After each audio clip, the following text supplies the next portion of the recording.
All right. Hello, everybody, and welcome back to another edition of LSU Sports Update from the Advocate. I'm football writer Wilson Alexander, joined as always by my colleague Leah Vann. Leah, how are you doing today? Doing well. Busy. How about you? Oh, same old, same old. Absolutely. It is obviously LSU coming off a big win last weekend, 31-16 over Mississippi State with that big second half comeback, really, especially in the fourth quarter. Just kind of wore down Mississippi State. Heads into New Mexico this week. Obviously, sort of like the last softer game on LSU's schedule before the SEC slate really ramps up. So we'll spend most of our time kind of looking back a little bit more on Mississippi State with an eye toward how things affect LSU moving forward over the next month or so. Brief summary of New Mexico. You got another sort of Rocky Long defense, that 3-3-5, kind of like what Zach Arnett used last week at Mississippi State. Brian Kelly said that's going to be tough. But the point spread on this game is about 29 and a half, I think. And so LSU expected to win big against New Mexico, which, though maybe has improved since last season, still had the worst scoring offense in all of FBS last year. And so this should be the kind of game where by the fourth quarter, hopefully for an LSU fan, you're up by about 4 scores and starting to see some backups get into the game. We'll get into the show later and sort of talk about the defense, how good that unit can really be coming off what was a really impressive game against Mississippi State. Talk about some offensive line and the freshmen who really stood out there, and then Jaden Daniels as well. But I want to start here with Jack Besh because there's been a lot of questions about where LSU's leading receiver from a year ago has been through the first 3 games. He's only got 2 targets, 2 catches. One of those was a 17-yard touchdown diving in the back of the end zone against Southern, but he really has not been on the field a ton. He's been playing. There's been some moments where he's even been open and just hasn't gotten the ball. But he hasn't been a heavy piece of this rotation yet, and has not really made much of an impact. So Brian Kelly said today that should probably start changing this week. That as coaches, they have to get him more involved. Quick background before I throw this over to you, Leah. Besh is coming off a stress fracture that sort of limited him for most of the preseason. And so for the first few weeks of the season, Brian Kelly said that was still sort of they're working him back slowly from that. But now it's been a couple of games where you wonder where he is. So, Leah, how do you see Jack fitting into this wide receiver rotation? Like, there's so many guys that are good, and talented. LSU maybe almost has like a good problem to have here, you think? Yeah, absolutely. I think it's, we know it's been a strength. It's been a strength for weeks now. And if Jaden can find Jack, then, that's just another stronger target, a much more physical presence kind of. I almost see him like being pretty beneficial if he lined up as a tight end. I know he has experience there too. Just because he is a little bit bigger in stature, and he could maybe be one of those guys who can operate in like the slot position or even, in the flats and kind of compete and get a couple extra yards when guys are trying to bring him down. But yeah, as you said, I mean, I look back, he was only targeted once against Florida State, and he did have, I think it was a 5-yard reception. And then through the past 2 games, he was targeted twice total. So it's just been kind of, I don't know why he hasn't been as involved, and maybe he hasn't been as open, but he also hasn't played as much. I think I wrote about this today in just a short little brief I put online how many snaps that he's played too. And it's just that I can't find it right now, but yeah, so he's just hasn't been on the field as much. So I thought it was interesting today when we spoke to Brian, and that he said, we just need to get him more involved. He's perfectly fine. So I don't know if you were surprised by that answer at all. Well, I want to the tight end piece that you mentioned is interesting, and let's pull up the question that we got today on Twitter about that. Someone asked me, so why move him from tight end when we were so thin there? A year ago, Jack Besh was LSU's tight end, essentially. He would play really close to the line, chip defensive ends, and then kind of break out. And that he was essentially, a tight end, though undersized, and he played well at that spot. But Jack himself was really excited about kind of going into this year. LSU flexed him out as of just a true receiver. Last year, he was in the tight end room. This year, he is in the receiver room every day at practice, and he is playing, the position that he always played in high school. He's never been a tight end. But some people were wondering, the way that they're using Mason Taylor as a sort of a primary pass catching tight end, what if you just put Jack there? I think they want to get Mason Taylor and develop him more. He's bigger body. I mean, he's 6'5", 245 pounds. Jack's 6'2", and he's well built for his height. But Mason is somebody who could end up becoming a tight end, like a true tight end, which is what they want in this offense over the next couple of years. So that's probably why Jack is still out at receiver. But it will be interesting to see if maybe they kind of get him involved in some similar route patterns as you would to a tight end, or if they just kind of find a way to get him involved in the rotation. Which is kind of what Brian Kelly said, is that they just have to be very intentional in that, in a really deep and talented room. Obviously, Jaden Daniels, it would have to find him the ball at all. And I think that kind of leads into our next topic here. Brian Kelly, I think, had a really interesting response on Monday when asked about sort of how much do you want Jaden Daniels to run? And it was this interesting sort of idea of the push and pull with him.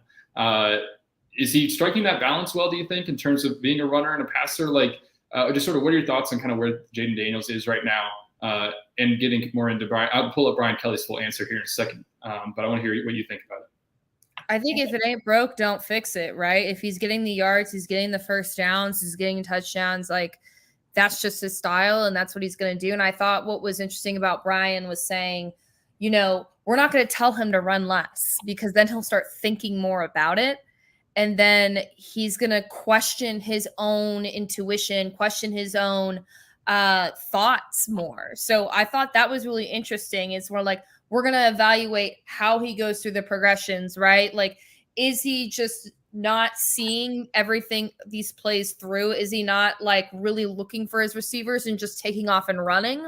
Or is nobody open and he's making something out of nothing, which I thought was really interesting.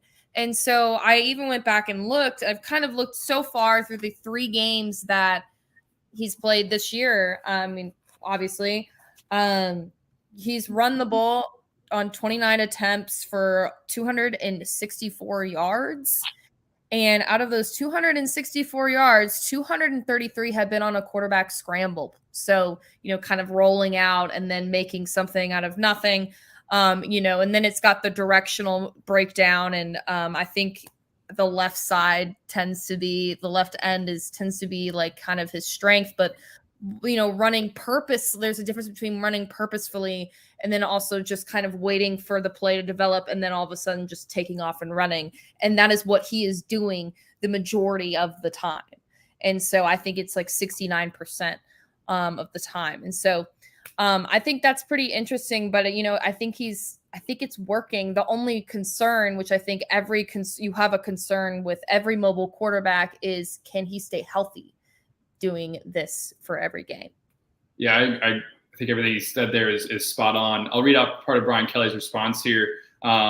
He goes, you want to be careful where you go, hey, you're running too much. And then when he needs to be dynamic, he's not. We have to be very careful and along the way keep coaching him to really do a great job of getting through his progressions and seeing the things necessary that allow us to be balanced in both. Because, yeah, it's such a fine line with him that dynamic rushing, I mean, that rushing ability is dynamic. And it's something that you don't get with every single quarterback. And it has really saved LSU at times. And, you know, 48 of the yards on that final drive of the first half against Mississippi State were him just scrambling. Like you said, they run everybody deep. One of LSU's best plays is run everybody deep, let the corners turn their backs, and Jaden just takes off. And It also probably helps, Charles Turner was saying, a little bit with the pass rush, because defenses have to be more conservative with that because they know if they get out of their pass rush lanes, Jaden can just find that little tiny gap and take off because he's so fast and slippery really too. He's really smooth as a runner. But it is interesting. They do need to get him more sort of developed as a passer. And I mean, that's just something that's going to come with time. But I do think at a certain point, you kind of just have to appreciate what you have. And while continuing to, develop him and get him better in areas, like you were saying earlier, he's really good at this, at running. And it brings something to LSU's offense, especially with the offensive line that we'll get into here in a second, sort of still kind of finding its way a little bit. It really is helpful in that regard. And it's something that not every team has. And so you might as well try to find a way to utilize it and sort of just appreciate what he can do instead of maybe harping on what he can. Right. I thought that was interesting yesterday. We talked to Charles Turner, who, as everybody knows, plays center right now. And I love the fact that he was saying, it does make our jobs easier, which anything that can make this offensive line's job easier is probably ideal right now, right? I mean, this is a very young offensive line. It is still developing. They're still trying to find that cohesion. So if Jaden is able to kind of play to his strengths and make their jobs easier so that, he doesn't have to rely on them as much. And then, the defenses are just kind of collapsing. I think that's an advantage. I think that's something that LSU is doing almost on purpose, right? I mean, wouldn't you agree? Yeah, no, absolutely. And it's been helpful. And I think that's probably the perfect segue into the offensive line question and just sort of discussion. We saw 2 true freshmen at tackle. I mean, that when you talk about the youth, LSU, Will Campbell and Emory Jones starting at left and right tackle respectively. First time since at least 1985 that LSU has started 2 true freshman tackles in a game. And it's probably the first time in program history, certainly in the modern era, but that's just how far records go back for them. It's 1985. It's what Todd Pollitt's, the great stat guy over there at LSU, said after the game. And they played great. Will Campbell was, I think, the highest graded tackle in the SEC by Pro Football Focus. Emory Jones was 4th on the other side. They were just stoning guys that Mississippi State had. Mississippi State has a pretty solid defensive front, but also says kind of where the offensive line is, that you're having to start 2 freshmen at tackle. It's going to be interesting, I think, to see what they end up doing now that Anthony Gard is back from a 1-game absence. He wasn't injured, but it was a coach's decision, didn't play and against Mississippi State. But he had, had 2 games at right guard. They ended up moving Miles Frazier in at right guard for the Mississippi State game. It was funny today, LSU put some pictures out from practice, and I'm like zooming in, trying to figure out who's at right guard and who's at right tackle based on like this little picture where you can't even see the numbers except for like a single number 5. So okay, maybe that's Emory Jones at right tackle. It probably should be, right? These 2 freshmen have been great. What do you, I guess, expect to see on the offensive line against New Mexico specifically? Yeah, I think it's these freshmen are by mid-season are going to look less and less like freshmen because they're playing all these reps, and I think it's if you are an LSU fan, you should feel very confident moving into the subsequent seasons, right? Because you have these guys who are playing right now as true freshmen and forming this chemistry, especially with sophomores at the guard position, and you got a junior in the middle. That means just good things for next year, right? The best offensive lines that we have seen are usually ones that have played together for more than one season.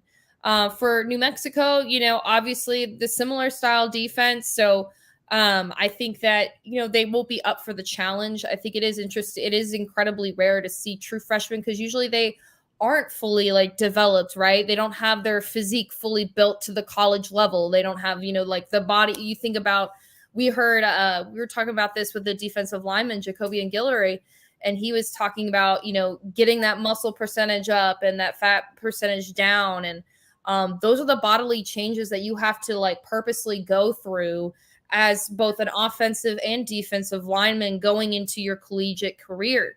And not just that, but also you're up against bigger, more technically sound guys. And obviously Will, he distinguished himself from the spring, but Emory to step into that position, I think is even more impressive because he's more recently made a name for himself and more recently earned his spot there. And I think, it's good that they have games like these against New Mexico, against Southern, that they can just get those reps. Because then later this season, when they go up against a Bama, they go up against these bigger guys, I think that they'll be a lot stronger and a lot better, but it is incredibly rare to see what we're seeing. Yeah, not only those 2, Harold Perkins and then Mason Taylor. We kind of touched on Mason Taylor earlier, what he's doing at tight end. We got a story up today on the Advocate's website about kind of his backstory a little bit and kind of getting into what made him the tight end that he is at this point. Someone who LSU is trusting as a true freshman to go out and play. Harold has been so interesting, and now kind of, I think, start moving us toward the defensive question or discussion. The way that they're using him, Matt House is got him sometimes lining up over the A gap and rushing that way, or or Matt House will overload a side and Harold will rush right next to BJ Ojolari. They got a sack that way against Mississippi State to bring pressure that way. He's also just lined up kind of as a middle linebacker and just played your traditional linebacker. He's been really, really good. You can see why he was a 5-star. But it's just interesting the way that LSU might use him moving forward. They've kind of got this rotation of linebackers. But does Harold, you think, maybe start playing more toward the line as a blitzer? Brian Kelly said this week they kind of found his niche that way. Or does he – I don't know, what do you kind of see his role looking like moving forward? Because I think they're probably going to continue to use him primarily in blitz packages and dime and nickel. while he continues to develop in the middle. Yeah, I think as a kind of this edge rusher hybrid position that he's playing with him and BJ on the same side, and I saw that, and like this weekend I was like, oh no, like I would be terrified as a quarterback, because the thing about Harold is he's incredibly fast. And that was something that we even saw when he was at the middle linebacker position. I think that's when he got his sack. He just powered right through. And so I think everybody has said to us so far, what stands out about him is his speed. And so I think that, yeah, I think we're probably going to primarily see him out on the edge, like you said, for the rest of the season, and then just kind of taking reps at middle linebacker as they become more and more comfortable with him in that position. And, you know, I don't know if I would see him against like playing middle linebacker against like some of the tougher games down the stretch with Arkansas and with Alabama and even Tennessee. I would see him more as like kind of appearing when you need to put pressure on the quarterback. And that's going to be emphasized. But I think when you've got games like New Mexico, we might see him a lot more in that middle linebacker position, because then he can get more experience that way, and you know, kind of develop the smarts and the calls and the communication skills you need to play that position next year. What do you think? No, I agree. I mean, he is certainly a linebacker of the future for them. Whether that ends up being at a jack linebacker or as a true middle linebacker, we'll see. I think he probably projects more as a middle linebacker. He can do so much out of that spot. And, you know, he wears that number 40 like Devin White used to, and you don't want to put that on him just yet. But I mean, he's showing that he could turn into that kind of presence in the middle of a defense because of his speed and his athleticism. And he's already like 6'2", 220, and he's only going to continue to get bigger with the more time that he spends in LSU strength program.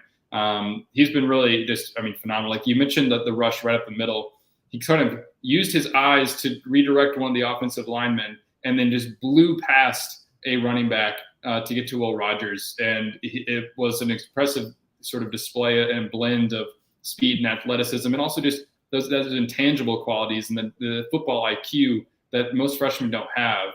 And that's why you're kind of seeing him and Emory and Will Campbell and even Mason Taylor playing so much so early, is that LSU trusts these guys. They're also at positions that were a weakness coming in, and so LSU's throwing them in kind of right away. But I mean, these are guys you're going to see on the field for the next 3 years and turning kind of into cornerstones of a rebuilding program. And so it's good to see them playing as well as they are this early. Do you think we see another freshman, before we move on to the defense, do you think there's any other freshmen who could get on the field and contribute, maybe not quite to that degree, but in some sort of significant way this season? I don't know if there is one other than maybe Quincy Wiggins. Yeah, I think Quincy has definitely been brought up, and you know, obviously the special teams capacity is always also always a possibility, and probably where a lot of these guys have been getting reps. I thought what we saw a lot of in fall camp was LaTerrence Welch in the secondary, true freshman corner. Granted, the secondary is super, super deep right now, but I think that we could see a little bit more of him against like these games like New Mexico, or, you know, later on the other non-conference game that is escaping my mind right now. Ooh. Yes. So I think that you might see a little bit more of him, because I felt like, and correct me if I'm wrong, or also like feel free to chime in. I felt like we saw a lot of him in fall camp with like the third team and like even the second team reps. Yeah, he was definitely getting in there, and I think part of that might have been, you know, Seven Banks was still very limited in fall camp, and you know, Brian Kelly said the Ohio State transfer should make his LSU debut this weekend. He was dressed out against Mississippi State, but he did not play a snap, didn't get on the field. You know, he had a hip injury at the end of last year that caused him to miss the last 3 games, and you know, LSU's doctors were comfortable with him and medically cleared him coming over, but it's still taken him a while to recover, and you know, he's got to knock off some rust. But that is interesting, like with LaTerrence, a game like this, a game like UAB, any other sort of games where in the fourth quarter they're either up by a lot or possibly down by a lot too, will be good to get him on the field, because some of these transfers that they brought in, like Jarek Bernard-Converse and even Colby Richardson and McCall, I mean, these guys are older. I mean, Jarek, this is his last year of eligibility. Seven's a senior as well. And so they're not going to be around for more than a year or two. And so you got to start kind of getting some of these younger corners developed, so that isn't a problem again in the future where we have to bring in a bunch of transfers. and as almost like mercenaries, kind of the way they are this year.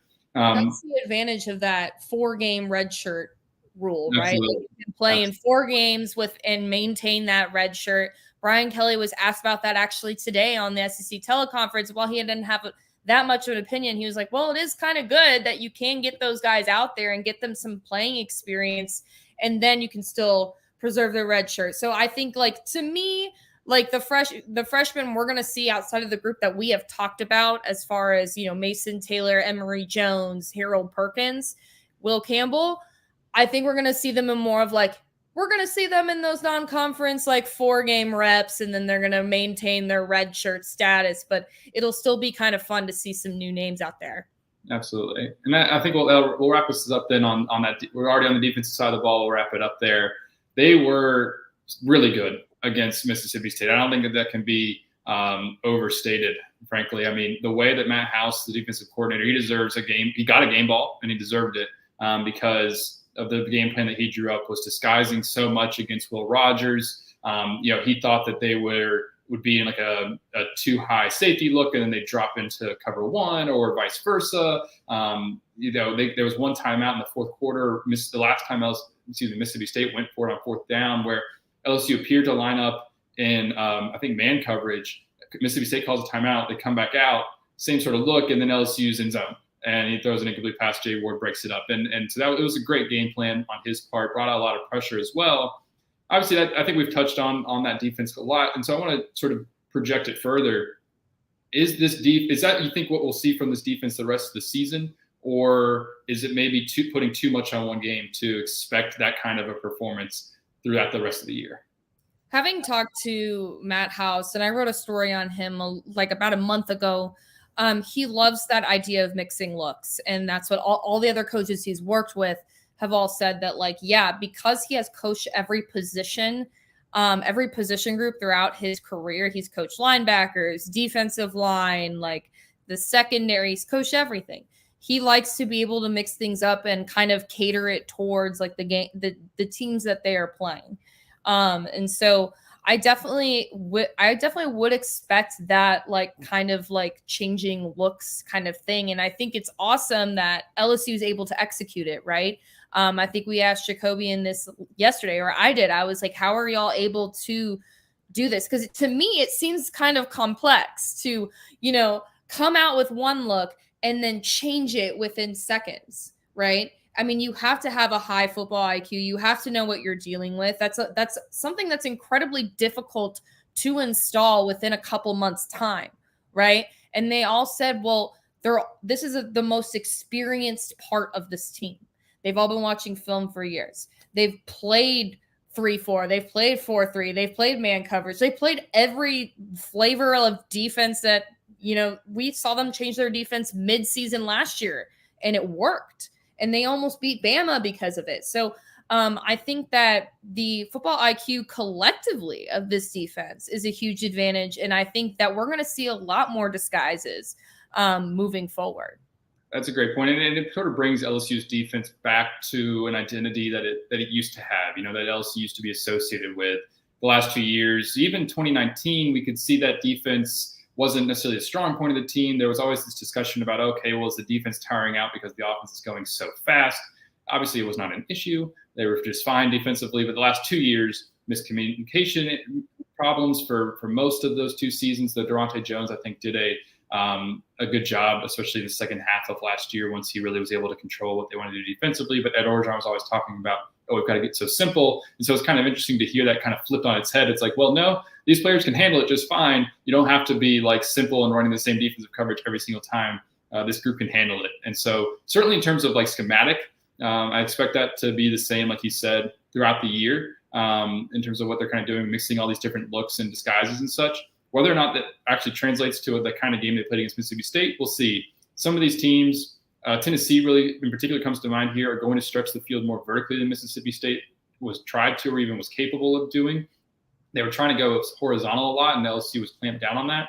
So these corners, though they've really showed up well the first 3 games, are going to get tested more, especially in that Tennessee game. I think about wide receiver Cedric Tillman and quarterback Hendon Hooker, and then even all the things that Lane Kiffin can do with Ole Miss offensively, and then not even getting into the Bama question. they'll be tested in some different ways. And so it'll be interesting to see kind of how that holds up. Last thing here, just a kind of a note, how to watch you. It's got to stream the game. Melanie asks, if I'm in Baton Rouge, how can I watch the game Saturday? Well, if you're in Baton Rouge, I would recommend buying a ticket and going to the game. But if not, you're going to need to stream it either through SEC Network Plus or ESPN Plus. That's how you can watch the game this weekend if you're not actually in Tiger Stadium. And so we appreciate the question, Melanie. That's going to do it for us here for the Advocate Sports Update. Make sure to subscribe, like all those different things, sign up for the newsletter that appears in your inbox every day with all of our LSU coverage. We'll have you covered for this game against New Mexico and every other game this season. So make sure you follow along for all of it. For Leah and everybody else at The Advocate, I'm Wilson Alexander. Thanks for watching.